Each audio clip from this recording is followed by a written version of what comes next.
Bom dia, alunos do terceiro ano A. Hoje, 29 de junho, nós estamos no final da nossa pasta de atividades e também no final do mês.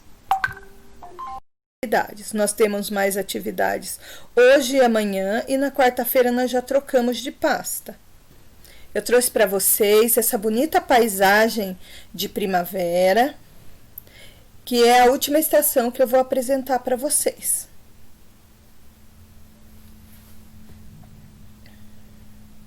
Nós temos aí o Sol e o planeta Terra em seu movimento de translação ao redor do Sol. Nesta posição em que o planeta Terra está em sua órbita ao redor do Sol, os raios solares pegam por igual, tanto no hemisfério norte quanto no hemisfério sul. Os raios solares incidem mais na linha do Equador e se espalham por todo o globo terrestre. Sendo assim, nós temos o equinócio, que é aquela estação do ano em que os dias são mais equilibrados, a temperatura começa a subir, esquentar, porque caminhamos para a estação do verão e os dias vão ter 12 horas dia e 12 horas noite. A radiação solar, então, vai pegar tanto no hemisfério norte quanto no sul, da mesma maneira. O sul, aqui nós estamos na primavera, e o norte nós estamos no outono. Olha aí, em sua órbita ao redor do Sol, no movimento de translação, o planeta Terra, em sua inclinação de 23 graus, recebe mais raios solares aqui na linha do Equador e eles se espalham por igual, tanto no hemisfério norte quanto no hemisfério sul. Temos aí, então, a estação da primavera. Mais um exemplo, olha aí, planeta inclinado, mas o Sol pegando mais na linha do Equador. Isso se dá pelo movimento de translação.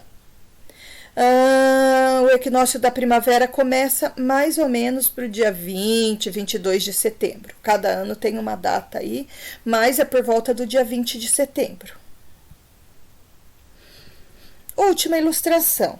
Raios solares incidem sobre a linha do Equador e se espalham por igual, hemisfério norte e sul. Nós moramos aqui no sul, no Brasil, então nós estamos, neste momento, na estação da primavera.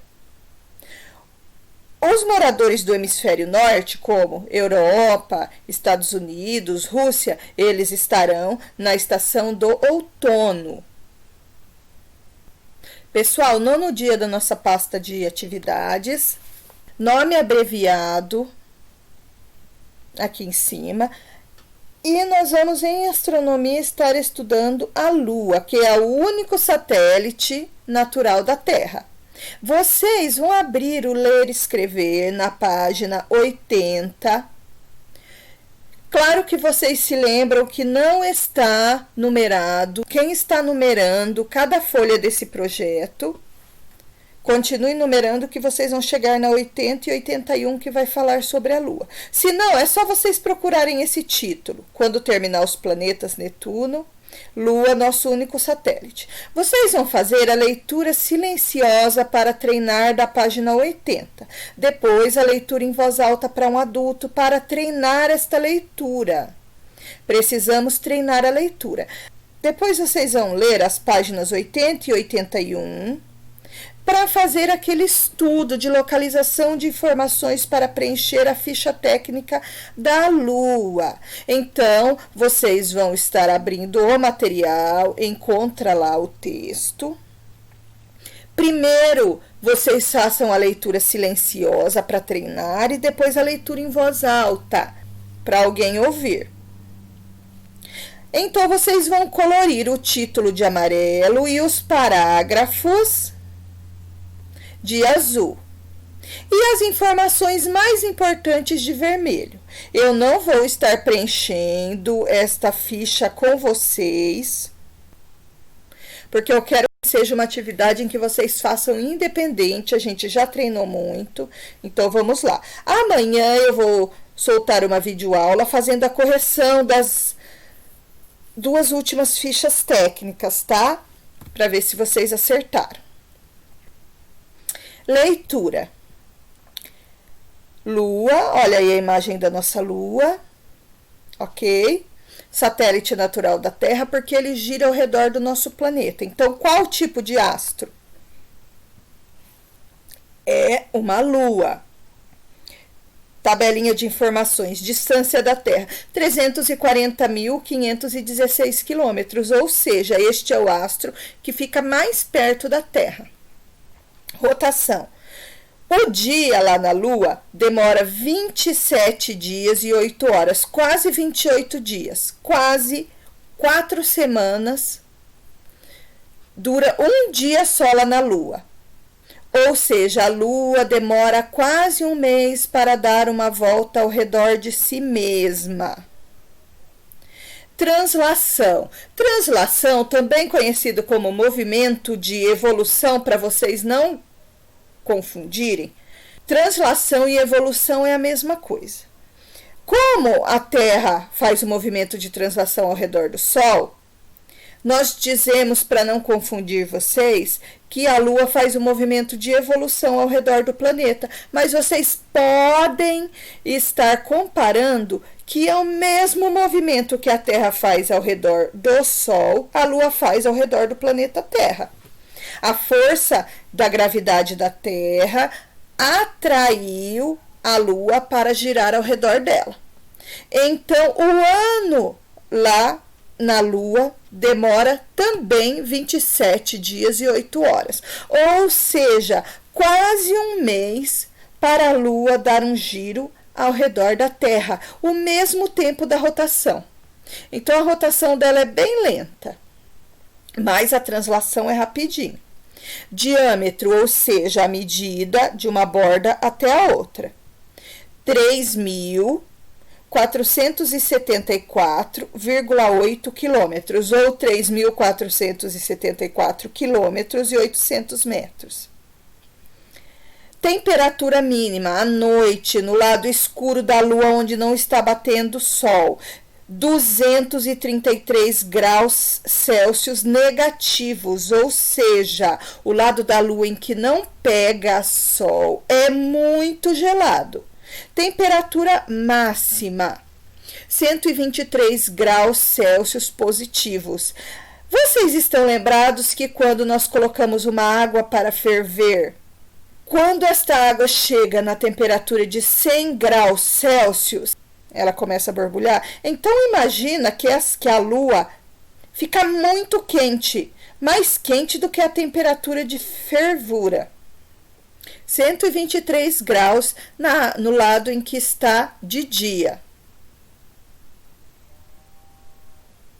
Por que será que isso acontece, gente? Isso acontece porque a nossa Lua tem uma atmosfera tão pequena que é quase inexistente.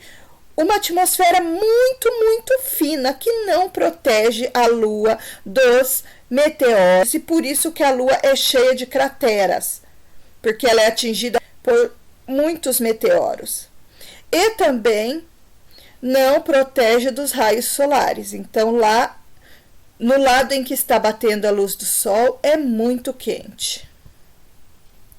A Lua é o único satélite natural da Terra e situa-se a uma distância de cerca de 340.516 quilômetros do nosso planeta, bem perto, comparando com os outros astros. Visto da Terra, o satélite apresenta fases. Então, a Lua tem 4 fases: Lua cheia, Lua minguante, Lua nova e Lua crescente. E exibe sempre a mesma face, sempre o mesmo lado, para quem está olhando, observando a Lua aqui da Terra. Fato que gerou inúmeras especulações a respeito do teórico lado escuro da Lua. Por que nós não podemos ver o outro lado da Lua?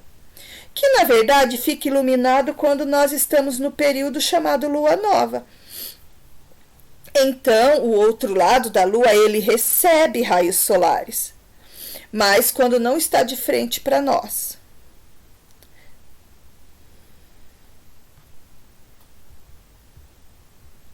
Temos aqui uma foto das crateras as marcas dos meteoros que atingem a Lua, crateras e montanhas. A Lua é cheia de crateras porque ela não tem uma atmosfera para protegê-la. Na verdade, ela tem, mas é muito fina. Assim, fragmentos do espaço atingem diretamente seu solo o tempo todo, formando esses imensos buracos. As cordilheiras, que são montanhas, são mais longas, os vales são mais profundos lá na Lua. Então, gente, os buracos lá são mais fundos e as montanhas mais altas que as da Terra. E as crateras maiores do que qualquer um sobre a Terra. Algumas das crateras chegam a ter 320 quilômetros de diâmetro, ou seja, como se a gente fosse daqui até a cidade de Botucatu, de carro, lá perto de São Paulo. Imagina uma cratera desse tamanho. Gigantesca, né? É por causa do impacto dos meteoros na Lua, já que ela quase não tem atmosfera. O brilho da Lua e suas fases. De acordo com a posição em que se encontra em relação à Terra e ao Sol, ou seja, a Lua vai girando ao redor da Terra, de acordo com a posição em que ela está, ela vai aparecer para a gente de forma diferente. Não que a Lua mude o formato dela, ela é sempre esférica, sempre redonda, mas a parte que a gente vê, a parte que é iluminada pelo Sol, é que muda para a gente. São as fases da Lua: nova, cheia, minguante e crescente. Seu brilho, também conhecido como luar, o luar é o brilho da Lua, não diminui a metade quando ela está minguante ou crescente. O seu brilho é apenas 1/10 do que ela tem quando está na lua cheia. Ou seja, quando a lua está na fase que não está cheia, o seu brilho diminui muito. Na verdade, a lua não brilha, pois não tem luz própria. A lua não é um astro luminoso, mas ela reflete a luz do sol. Para a gente aqui do planeta que observa o céu e vê a lua, parece que ela brilha, mas ela está como se fosse um espelho refletindo a luz do sol. No nosso sistema solar, somente o Sol é um astro luminoso. Todos os outros astros e corpos celestes são iluminados pelo Sol.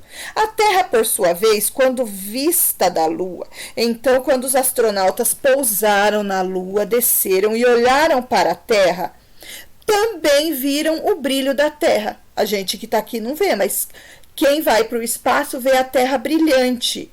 Um brilho bem mais forte que o brilho da Lua, porque a Terra é maior. A Terra tem um brilho bem azul, gente, mas isso é porque ela está refletindo a luz do Sol para o espaço. Não é porque ela é brilhante de verdade. Marés. Mais um subtítulo aí. Como a gente é do interior, a gente não conhece muito bem essa palavra. As marés é a subida e a descida das águas do mar, tá? Dependendo do horário do dia, dependendo do dia do mês. Então, o mar, ele avança em direção à praia, à terra. O nível do mar sobe de acordo com as marés, ou baixa também. E para quem já foi para o mar de férias, para a praia, vê que a água do mar recua. E aí, aumenta a extensão das areias da praia. Hoje nós sabemos uma das razões para o sobe e desce das águas dos mares e oceanos. Está no movimento da Lua. Como ela gira em volta do nosso planeta, nesse eixo de rotação, certas regiões da Terra se aproximam mais da Lua. Então, dependendo do lugar que a Lua estiver na órbita da Terra, ela atrai, porque a Lua também tem gravidade. Claro que ela não tem a mesma força de gravidade da Terra. A força de gravidade da Terra, ela puxa, ela atrai a Lua, ela atrai outros satélites para girar ao redor dela. E a Lua também atrai, mas ela tem só 1/4 da força de atração da Terra. É bem menor, menos que a metade. Mas mesmo assim ela consegue puxar um pouco da água dos oceanos e dos mares para ela. Onde isso acontece, a força de atração que a Lua exerce sobre o planeta se intensifica, é como se ela puxasse o planeta mais para perto de si nessas regiões. Ao puxar, ela desloca as águas dos mares e oceanos, provocando as marés. Então, quando a força da gravidade da Lua puxa a Terra não vai, mas os mares, as águas acabam indo. É claro que a ação do Sol, a rotação da Terra, as correntes marítimas e até o vento contribuem também para o sobe e desce das águas, chamado de maré. Apolo 11. Apolo 11 foi a primeira missão tripulada a pousar na Lua, ou seja, a primeira nave espacial a levar o homem à Lua.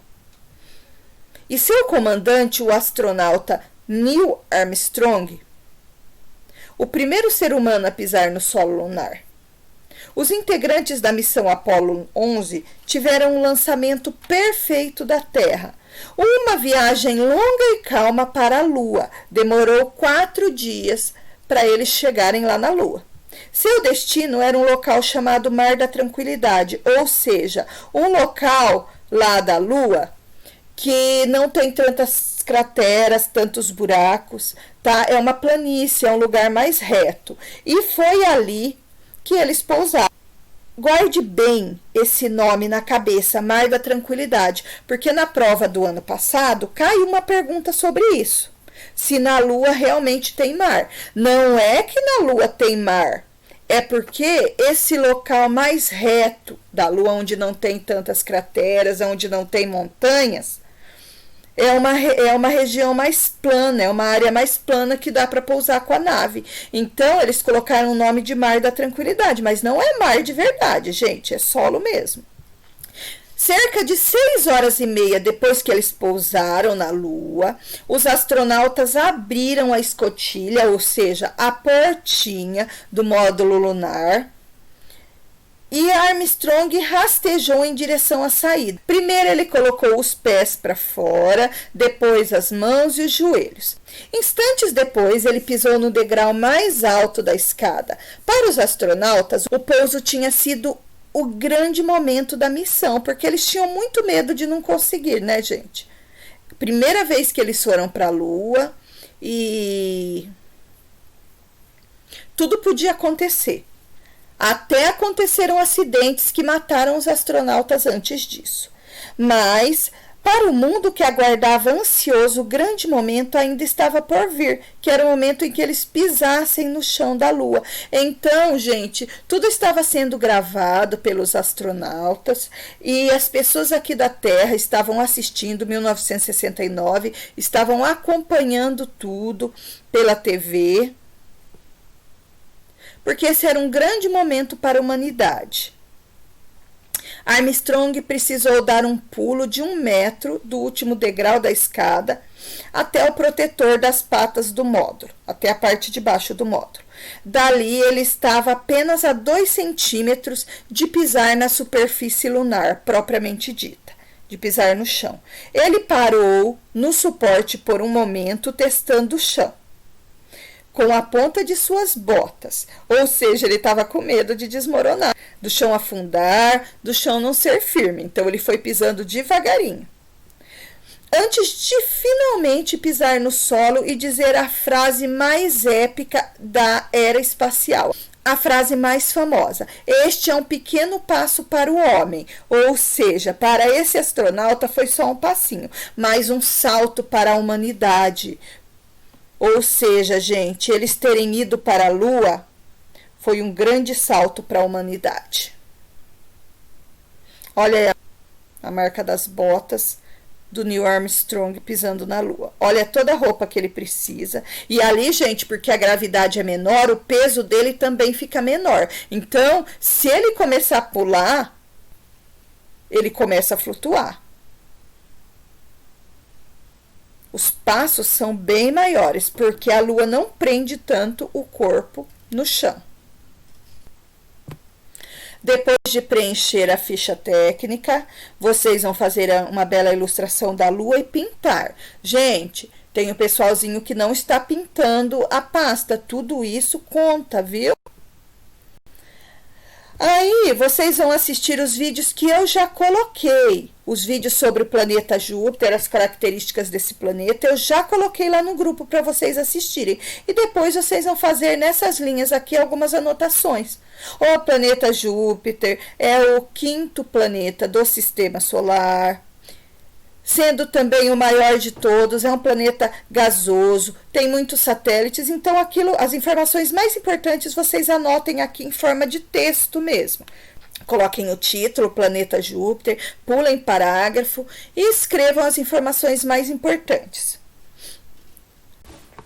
Pessoal, amanhã eu vou estar fazendo uma videoaula só de correção, corrigir as fichas técnicas que tem nessa pasta. E também tem uma atividade de matemática que a gente precisa estar fazendo a correção.